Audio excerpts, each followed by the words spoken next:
Hi, my name is Butch with Iovine Brothers Produce, and today we're going to talk a little bit about one of my favorites, which is potatoes, and some of the slight differences between them.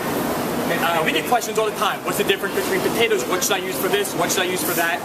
There's no absolute rules, but here's just a couple guidelines to go off of. I would try to put potatoes into one of two categories. Are they for baking? Or are they for boiling? The first potato I'm holding is a russet potato. They're also known as the Idaho potato. The reason why is because Idaho became so famous for growing their russet potatoes. So every Idaho potato is a russet, but it doesn't mean that every russet is from Idaho, if that makes any sense. They have a high starch content, so they're going to be perfect for your baked potatoes, for French fries, and for mashed potatoes.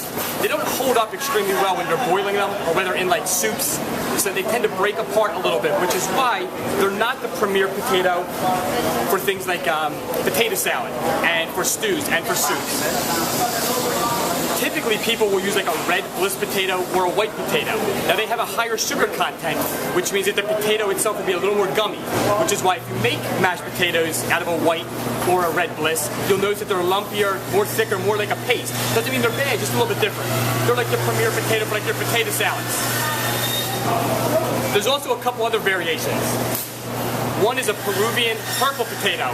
Purple potatoes are wonderful. Not only are they a great complex carbohydrate, but they're also full of antioxidants and cancer-fighting properties because of this wonderful purple color.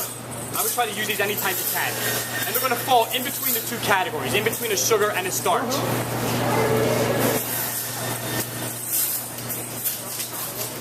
We also have very, very cute, what we call seed potatoes. Seed potatoes just refers to its size, meaning that they're small.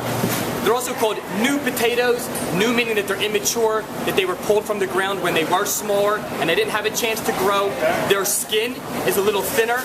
They tend to be a little more tender. They cook a little faster. They're still going to fall into that category where they're more sugary than they are starchy. And they're just so cute.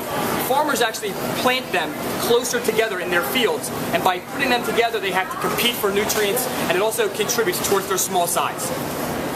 I also want to talk for a second about one of our favorites, which are sweet potatoes. We take a lot of abuse over this, okay, because what I'm holding now is a sweet potato, and some people call it a yam.